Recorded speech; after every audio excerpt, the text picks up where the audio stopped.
Good morning all of you. ఇక్కడ ఒకసారి పద్యం చూద్దామమ్మా. రవిబింబం ఉపక్రమింప భాత్రఛత్రంబగు శిరోరత్నమై శ్రవణాలంకృతమై ఘళాభరణమై సావర్ణ కేయూరమై చవి మత్కంకణమై కటిస్థలినందు వస్త్రమై నూపుర ప్రవరమై పైన పెద్ద పీఠంబు వటుడు దా బ్రహ్మాండమం నిండియున్. ఇక్కడ ఈ పద్యాన్ని ఒకసారి మనం చూసినట్లయితే ఇక్కడ ఏం చెప్తున్నాడు?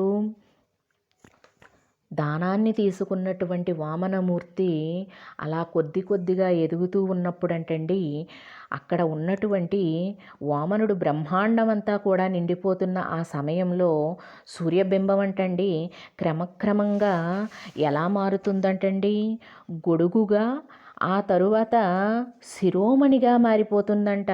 ఆ వామనమూర్తి అలా ఎదుగుతూ ఉంటే ఆ సూర్యబింబం మొదట వామనమూర్తికి గొడుగుగా మారిపోయిందంట, ఆ తరువాత శిరోమణిగా, ఆ తరువాత చెవికి ఆభరణంగా, చెవికి కుండలంగా మారిపోయిందంట, మకర కుండలంగా మారిపోయిందంట, ఆ తరువాత మెడలోని కంఠాభరణంగా మారిందంట, ఆ తరువాత బంగారు భుజకీర్తిగా, కాంతులు చిమ్మే కంకణంగా, అతడు కటిస్థలి అంటే మొలకు చుట్టుకున్నటువంటి వస్త్రంగా మారిపోయిందంట, ఆ తరువాత మేలైన కాలి అందెగా అంటే కాలికి పెట్టుకున్నటువంటి అందెలుగా మారిపోయినాయంట.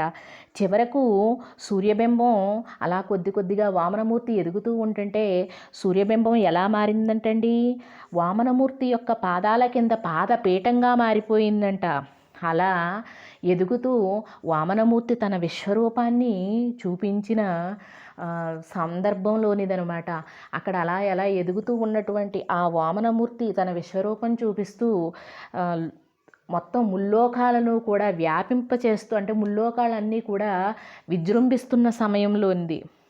అక్కడ కవిగారు మనకి ఎలా వర్ణించారో చూడండి, ఎంతో చక్కగా వర్ణించారు. ఇటు సూర్యబింబాన్ని, అటు విష్ణువు యొక్క అవతారాన్ని కూడా మనకి వర్ణిస్తున్న సందర్భంలో ఉందన్నమాట.